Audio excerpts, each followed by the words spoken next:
সারাদিন কি আর ঘরের কাজ করলে হবে বলো? তার সঙ্গে সঙ্গে একটু তো ঘোরাও প্রয়োজন।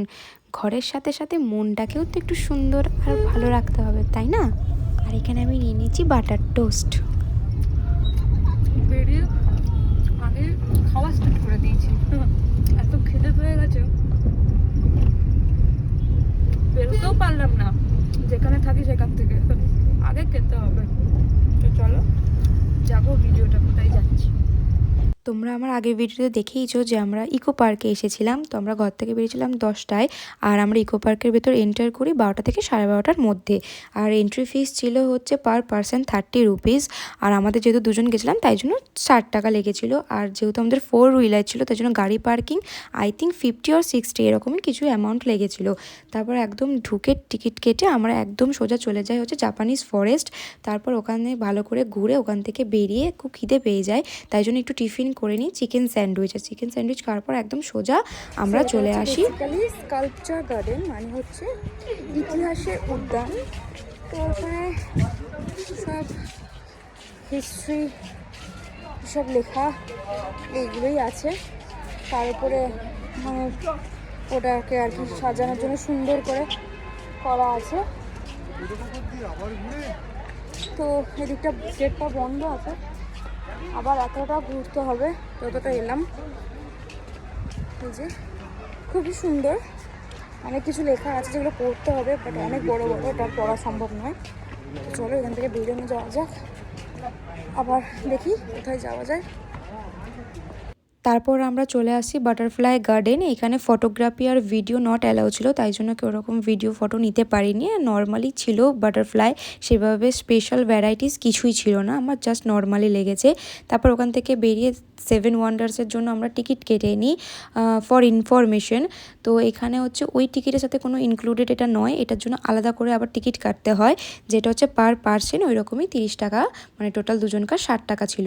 তো প্রচণ্ড লাইন পড়ে গেছিলো, ঢোকার জন্য প্রচণ্ড লাইন হয়ে গেছিলো।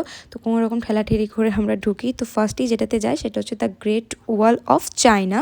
সো এটা একটা ছিল 7 ওয়ান্ডার্সের মধ্যে, খুবই সুন্দর ছিল, অবশ্যই তোমরা ভিজিট করতে পারো। তারপর সেকেন্ড আমরা চলে আসি হচ্ছে তাজমহল। তো এটা হচ্ছে সবাই জানো, কোনো কথাই হবে না, খুবই সুন্দর। তারপর 7 ওয়ান্ডার্সের মধ্যে আমরা থার্ড আসি, এটা জানো কি বলে জায়গাটা? Petra Jordan. আচ্ছা, খুব সুন্দর। এটা তো এসেছিলাম আগের একবার। আর এইটা ছিল হচ্ছে পেট্রা জর্ডান, যেটাও বেশ সুন্দরই ছিল। তারপর ওখান থেকে বেরিয়ে আমরা চলে যাই 7 ওয়ান্ডার্সের মধ্যে 4th নাম্বার হচ্ছে ক্রাইস্ট দ্য রিডমিয়ার, যেটাও তোমরা অনেকে সিনেমাতে দেখেছো, যেটা এখানে ওই রকমই বানানো আছে।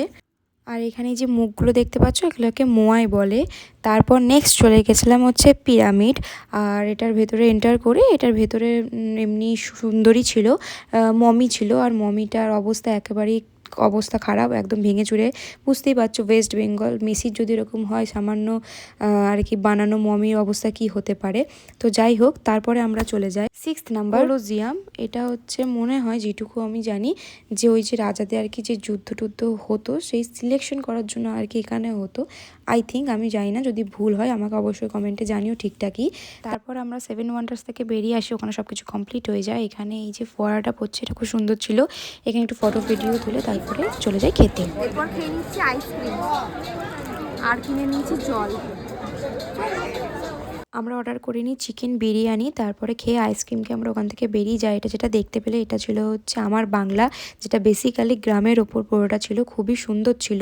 এটাই আমরা শুধুমাত্র স্কিপ করে, এটাও টিকিট কেটেই ঢুকতে হতো।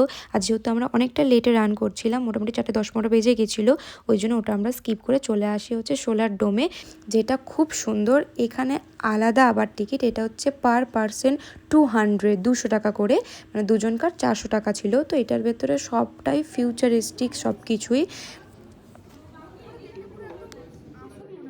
এগুলো হঠাৎ দেখলে একদমই মনে হচ্ছে যেন হচ্ছে অরিজিনাল, কোনোটাই মনে হচ্ছে না যে বানানো।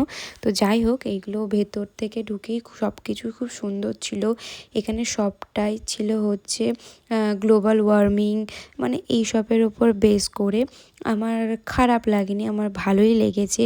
বাট আমার ওপিনিয়ন অনুযায়ী আমার মনে হয় যে এখানে যেটার অ্যামাউন্টটা ছিল টিকিটের সেটা একটু বেশি, কারণ হচ্ছে পার পারসন 200, এটা যদি 100 হতো তাহলে আই থিঙ্ক সবাই এটা প্রেফার করতো।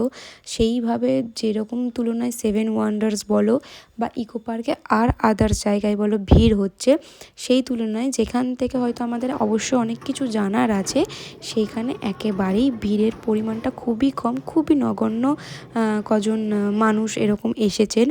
আমার মনে হয় যে অনেকেই তো 200 টাকা করে টাকা মানে টিকিট কেটে দেখতে পারে না, অনেকের সেই রকম সামর্থ্য থাকে না। আর সেই তুলনায় যে অনেক কিছু আছে তেমন না, মানে নর্মাল জানার অনেক জিনিস আছে, বাকি তেমন না। তো সেই অনুযায়ী অনেকেই এটা দেখছে না। তো আমার মনে হয় যদি অ্যামাউন্টটা একটু কম হতো তাহলে হয়তো অনেকেই সেটা দেখতে পেতো। তো যাই হোক, এটা পুরোটাই আমার মতামত। তোমাদের কি মতামত সেটা আমাকে অবশ্যই কমেন্টে জানাতে পারো।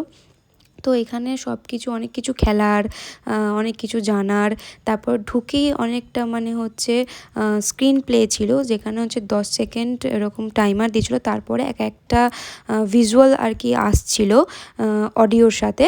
তো ওটার মানে সব কিছু নলেজ কোথায় হয়েছে কি না সব কিছু লেখা আছে, এবং তার সঙ্গে সেটা দেখানোও হচ্ছিলো, যেটা খুব সুন্দর ছিল।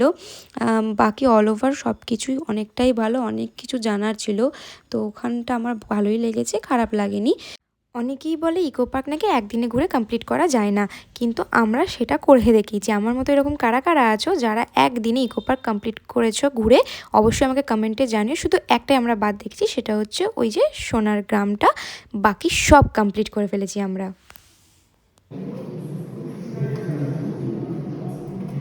Future city. It's our future city. You know? চলে চলে What is this?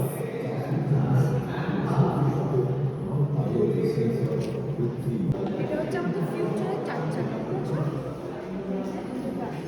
আর এটা হচ্ছে আমরা ফিউচারে। তো আমাদের মতো এরকম কে কে একদম পাগল, যারা আর কি যেইটা যাবে জায়গাটা সেটা একদম কভার করেই আসতে পছন্দ করো, আমাকে অবশ্যই জানিও। তো চলো, এরপর আমরা বেরিয়ে পড়েছি। তো আমাদের ঘোরা কমপ্লিট হয়েছে, এবার লিফটে করে জাস্ট শুধু নিচটা ঘুরে নেব, এরপর আমরা সোলার ডোম থেকে বেরিয়ে যাব। কি জানো এটা? সোলার ডোম, তাই তো? যাই হোক, ডোম থেকে বেরিয়ে পড়েছি। খুব ভেতরটা খুব সুন্দর ছিল। আর ব্যাগটা দেখা, ঢুকেছিলাম হচ্ছে তখন ছিল হচ্ছে সূর্যের আলো, আর এখন হয়ে গেছে চাঁদের আলো। তো চলো যাওয়া যাক।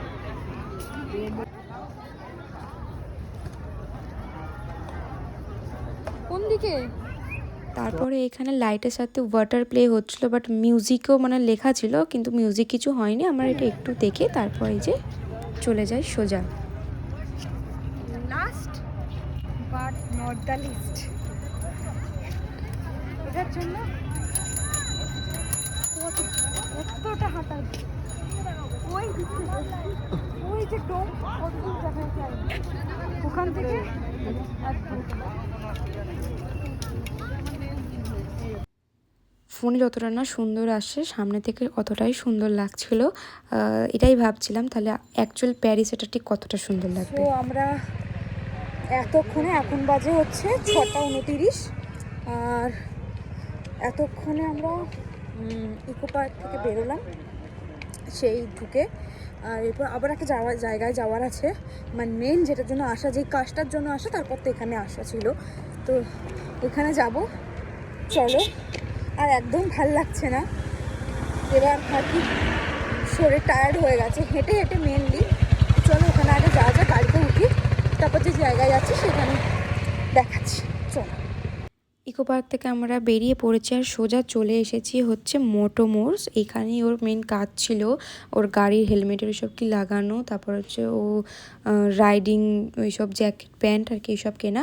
তো ওইসব কেনাকাটার মোটামুটি সব কিছু ডান, ও যা যা চেয়েছিল সব কিছু পেয়ে গেছে। আর তারপর ওখান থেকে সব কিছু কিনে আমরা একদম সোজা বাড়ির পথে রওনা দিয়েছি। আর যেহেতু ক্রিসমাস ছিল তাই জন্য দেখতেই পাচ্ছ যে কলকাতার রাস্তাঘাট প্রত্যেকটা জায়গায় কত সুন্দর করে সবটা সাজানো, খুবই সুন্দর লাগছিল। গোটা রাস্তায় লাইটে ভরা, আর পার্ক স্ট্রিটে তো কোনো কথাই নেই। তো ওই সাইডটা আমরা যাইনি, সোজা বাড়ি চলে আসি। প্রচুর ঠান্ডা, কলকাতায় একদম ঠান্ডাটা লাগেনি, এখন প্রচুর ঠান্ডা লাগছে, গলাটা অলরেডি ধরা শুরু হয়ে গেছে। তো বাড়ি এসে গেছি, আর এখন যাই হোক, এখন বাচ্চা হচ্ছে 11টা 20। তো এই জাস্ট ঢুকলাম, মাঝে কোনো ক্লিপ নেওয়া হয়নি, কারণ প্রচণ্ড মাথায় ধরে গেছিলো আর কি যন্ত্রণাতে, তাই জন্যই। তো চলো আজকের মতো ব্লগটা এখানেই শেষ করলাম। সারা দিন একটা মানে দারুণ গেছে দিনটা।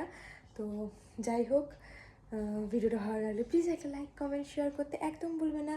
চলো আজকের মতো tata, bye bye, good night. আবার দেখা হবে নেক্সট কোনো ব্লগে। চলো tata, bye bye, good night.